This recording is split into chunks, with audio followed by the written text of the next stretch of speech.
Tô pensando aqui agora. Se os advogados de plantão resolverem me cancelar, porque eu tô falando de contrato, daí eu processo eles.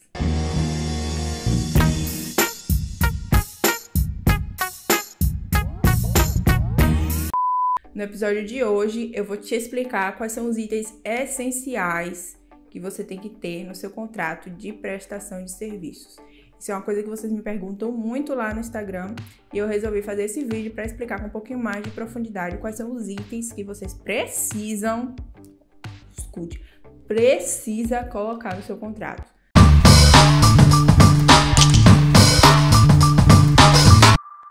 Antes de começar a falar quais são os itens necessários para você ter no seu contrato de prestação de serviço, eu acho importante falar por que você deve ter um contrato.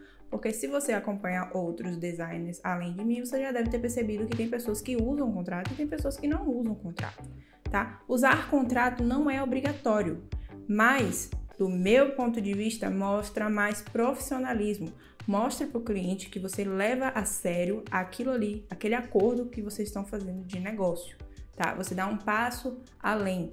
E além disso, um contrato ele é feito para proteger ambas as partes. Tá? Então, se você tá achando que por acaso fazer um contrato, o cliente vai deixar de fechar o negócio com você por causa disso, ele vai ficar com receio, vai ficar achando que você vai fazer alguma coisa, não. Um contrato bem feito, ele é feito para proteger as duas partes.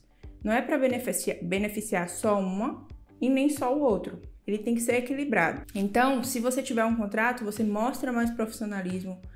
Se você tiver um contrato bem feito, né, bem organizado, a gente sabe que a maioria dos clientes acabam não lendo quando a gente manda, mas mostra sim mais profissionalismo, mostra sim que você deu um passo a mais até para investir no seu negócio tendo um contrato.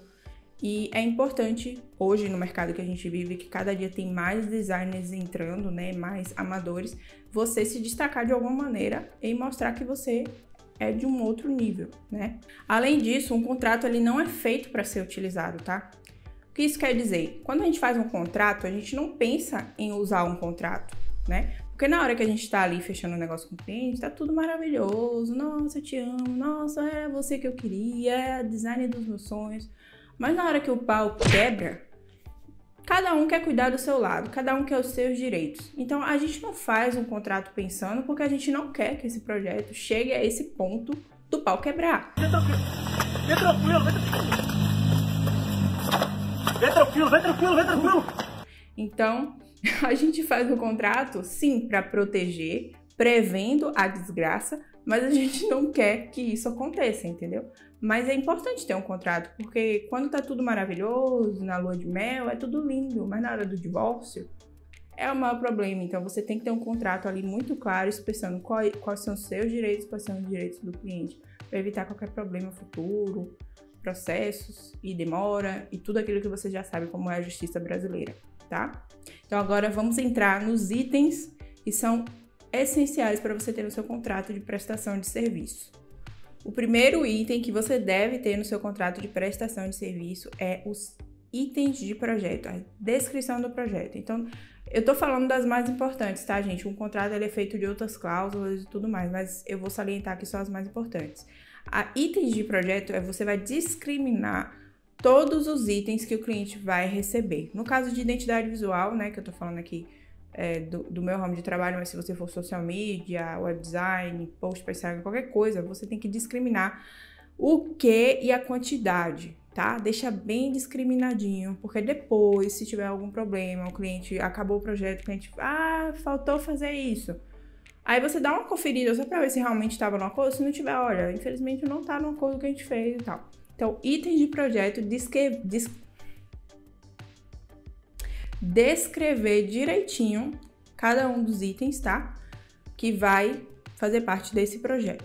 O segundo item é valores e formas de pagamento. Então, tem que ter o valor do projeto, obviamente, né? O valor completo. Se você for parcelar, é legal colocar também a quantidade de parcelas, como que vai ser parcelado, né? Se vai ser no boleto, se vai ser na transferência, no cartão de crédito.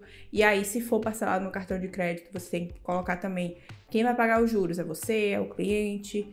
E se for boleto, quais são os vencimentos do boleto? O último pagamento está atrelado à entrega do projeto ou não? Tem que deixar tudo isso muito claro nessa parte de valores e formas de pagamento, tá?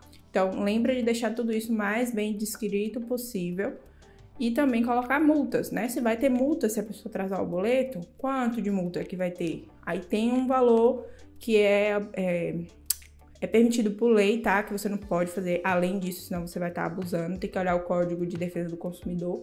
Mas aí, nesse caso, não é você que vai fazer isso, quem vai fazer é o advogado. Mas é importante colocar essa cláusula de multa também.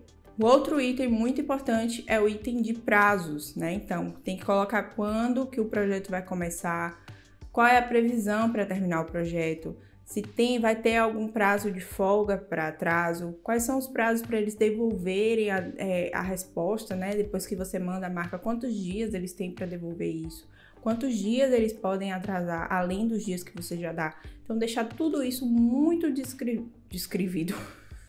Então, deixar tudo isso muito bem determinado, muito bem descrito lá, né? Para não ficar dúvidas. Porque depois, quando tem algum problema, se precisar congelar o projeto, qualquer coisa desse tipo, você precisa ter um respaldo para falar, olha, no contrato falava isso, isso e isso, você não cumpriu, então a gente vai precisar parar e tal, etc. Então, deixar tudo isso muito bem definido. Outra cláusula importantíssima que eu vejo algumas pessoas até às vezes esquecendo de colocar, que é a quantidade de alterações. Quantas alterações são permitidas no projeto? Por exemplo, nos projetos de identidade visual eu faço até 3 alterações, tá? Eu não faço alterações que mudam, por exemplo, o escopo do projeto. Se a pessoa quiser mudar o escopo do projeto, ela vai ter que fazer um novo orçamento. Mas alterações que tenham a ver com o projeto, pequenas alterações, coisas de mudança de cor, qualquer coisa assim, faço até 3. E após as 3 alterações, o cliente paga um valor para fazer uma outra, tá? Mas é óbvio que a gente coloca isso, mas é óbvio que dá para negociar com o cliente, porque, por exemplo, se ele quiser mudar uma vírgula, você não vai cobrar para fazer isso. Mas é importante o cliente saber que ele não vai ficar fazendo alteração, a Deus dará, do jeito que ele quiser. Então, 3 alterações grandes, se quiser fazer mais uma, tem uma taxa que precisa pagar. Nesse caso, eu estou dando um exemplo de 3 alterações, mas pode ser que no seu caso tenha mais alterações. Por exemplo, se você for social media, se você for web designer, que para fazer um site tem várias etapas e talvez precise de algumas alterações em cada uma dessas etapas, você talvez precise deixar isso muito bem definido nessa parte também. E assim, gente, eu estou explicando isso aqui para vocês porque vocês precisam falar para o advogado de vocês o que precisa ter nessas cláusulas, tá? Porque dependendo do advogado que você for, ele não vai saber que precisa colocar uma cláusula de alteração. Por isso que você precisa saber o que você quer colocar, e aí o advogado vai redigir isso, né, de acordo com aquilo que você vai mandar para ele. A cláusula do congelamento de projeto. Quem me segue no Instagram já conhece esse termo, congelamento de projeto, né? A gente chama a Elsa do Frozen para ajudar a gente nessa hora. Por quê? O que acontece? Eu recebi algumas mensagens de alguns seguidores que estavam tendo problemas de clientes que estavam iniciando os projetos e não estavam dando continuidade, eles desapareciam, sumiam, e aí eles ficavam sem saber o que fazer. O que é que eu faço? Eu cobro o cliente e tal. E aí a sugestão que eu dei, que é o que eu faço, é o congelamento de projeto, que é o quê? O projeto ele é paralisado por tempo indeterminado de acordo com a sua agenda, ou seja, se o cliente quiser voltar a tocar o projeto, ele só vai poder voltar mediante disponibilidade da sua agenda. Então, você não vai ficar à mercê desse cliente quando ele quiser voltar, vai voltar. Não, o cliente vai ter que respeitar. Se ele não cumprir o prazo que foi estipulado em contrato antes, né? Não fez certinho para receber o projeto na data dele, ele perde o direito de fazer as coisas dentro daquele prazo do jeito que ele quer, digamos assim. Então, agora ele vai ter que esperar você ter disponibilidade para retomar o projeto. E nessa cláusula tem que estar muito bem descrito isso, que você só vai retomar o projeto mediante disponibilidade de agenda. Você também pode colocar se vai ter alguma taxa, você vai cobrar alguma multa, alguma taxa para retomar esse projeto. Outra coisa importante, quantas vezes o cliente pode congelar esse projeto? 20? 10? 1? 2? Tem que colocar, porque senão o cliente fica congelando, volta o projeto, congela de novo, volta, congela, nunca acaba. Então, quantos congelamentos podem acontecer antes do projeto ser cancelado? Depois do último congelamento, o projeto é cancelado, vai ter devolução de algum valor ou você não vai devolver o valor que você já recebeu? Então, você tem que deixar tudo isso muito claro também nessa cláusula de congelamento de projeto. Outra cláusula que é importante também e tem na maioria dos contratos é a obrigação de ambas as partes, então tem que ter lá quais são as suas obrigações, quais são as obrigações do cliente, né? Isso aí você também tem que conversar com o seu advogado. O que é que o cliente tem que te entregar obrigatoriamente? Ele tem que te entregar todo o material, por exemplo, se for um redesign, ele tem que te entregar todo o material da marca. Quantos dias ele tem que te entregar tudo isso? Então, descrever lá quais são as suas obrigações e as obrigações do cliente. É importante também ter uma cláusula de confidencialidade. O que é isso? Uma cláusula onde você se compromete a não divulgar nenhum detalhe desse projeto enquanto ele está sendo feito, porque dependendo da empresa, eles não querem que divulguem nada, por exemplo, não querem que poste nada no Instagram e tal. E aí você precisa ter uma cláusula de confidencialidade para deixar tudo isso protegidinho, tá? Mas é importante também ter uma cláusula dizendo que após a finalização do projeto, você tem o direito de usar esse projeto no seu portfólio. A não ser que seja uma empresa muito específica, uma coisa muito grande, a empresa diga assim, não pode, aí você conversa com eles direitinho, pode até mudar essa cláusula. Mas, no geral, as empresas não se opõem em você divulgar o projeto no seu portfólio depois que você já terminou. É importante ter também uma cláusula de revisão de contrato, tá? Porque dependendo da situação, às vezes o projeto se alonga demais e, nossa, enfim, é interessante ter essa cláusula porque se por acaso houver algum problema ou o cliente quiser dar seguimento ao projeto, mas tem tanto tempo, né, que enfim, tá tudo parado, enfim.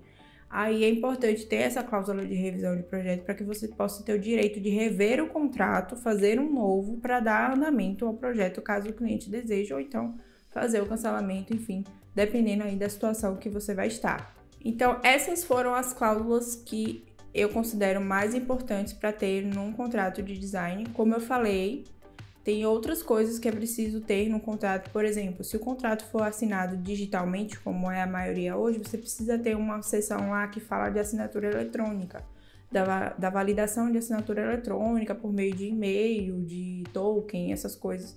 Isso aí o advogado ele sabe colocar, então você pode só pedir para ele, coloca aí uma seção sobre assinatura eletrônica, porque esse contrato ele não vai ser assinado à mão, né, fisicamente, ele vai ser assinado via modo digital. E aí ele vai colocar tudo direitinho e tal. Mas todas essas cláusulas que eu falei aqui são muito importantes pra gente que trabalha com criatividade, tá? Se vocês por acaso lembrarem de alguma outra que é importante também e eu não falei aqui, pode deixar nos comentários, que eu vou responder os comentários de vocês. E espero que eu tenha ajudado. Eu sei que esse assunto de contrato é uma coisa meio chata, meio complicada, né? Mas é importante, tá, gente? Eu sei que eu falei no início que tem algumas pessoas que escolhem não trabalhar com contrato, mas eu acho extremamente importante ter um contrato. Além disso, você tendo um contrato, você já passa aquela ideia para o cliente, ele já perde, né? Se for um cliente que tem o hábito de enrolar as pessoas ou sei lá, de querer fazer alguém de trouxa, alguma coisa nesse sentido, porque tem algumas pessoas que são mais assim, né? Mais enrolonas, gostam de ficar empurrando com a barriga. Quando você chega com um contrato, ele já fica meio, opa, se eu não fizer o negócio direito, acho que não é certeza que isso vai acontecer, tá? Mas você já mostra um pouquinho mais de postura, de olha, aqui as coisas são feitas do jeito certo. E aí já passa aquela imagem um pouquinho mais séria que eu sei que vocês procuram também. Lembrando que, deixa eu fazer um parênteses aqui bem grande, não façam o contrato de vocês sozinhos. Não peguem modelo da internet, contratem um advogado para ajudar vocês, tá? Se por acaso vocês não puderem contratar um advogado, pelo menos, acredito que alguns cursos de design aí, não sei se você tem algum, já fornece algum desses modelos revisado por advogados. Mas não peguem qualquer modelo da internet. Se por acaso vocês pegarem, peguem o modelo, façam as modificações que você quer e peça para um advogado revisar. Mas jamais faça o seu contrato sozinho, porque se você colocar uma cláusula abusiva ou qualquer coisa que beneficie mais uma parte do que a outra, o contrato ele não fica válido, tá? Então ele pode dar problema, inclusive. Então, contratem um advogado, tá? Aqui embaixo tem um link para você baixar um PDF, onde eu coloquei essas informações que eu falei aqui no vídeo, em formato de checklist. Então você pode baixar, imprimir, tá? Direitinho. E levar no dia do seu advogado lá para você conversar com ele e falar, olha, eu quero colocar isso, isso e isso já organizadinho, você não precisa anotar as coisas do vídeo se você não quiser. Já tá aqui embaixo um checklistzinho bem simples, mas é útil. E aí você pode pegar e levar no seu advogado e falar, olha só, eu quero colocar essas cláusulas aqui no meu contrato, tá bom? Se você assistiu até aqui, eu agradeço. E agora, gente, eu vou começar com aquela coisinha chata de youtuber, né? Porque agora eu tô chique. Preciso que vocês se inscrevam no canal, porque quando eu jogar novos... Nossa, hein? Vou jogar... Quando eu colocar novos vídeos aqui, o YouTube ele pode avisar vocês, né? Além de receber o aviso no e-mail e no Telegram, vocês podem receber o aviso também no YouTube. Então, inscrevam-se. Eu não sei aonde que fica aqui, mas é aqui embaixo. Ativem o sininho. E se vocês gostaram do vídeo também, não esquece de deixar o like. Nossa, eu sempre quis falar isso, gente. Se vocês gostaram do vídeo, deixem um like de vocês aqui. E... espero que vocês tenham gostado e que tenha sido útil. E até o próximo Dani Explica. Nossa, eu parei aqui para lembrar o nome do quadro porque eu tinha esquecido.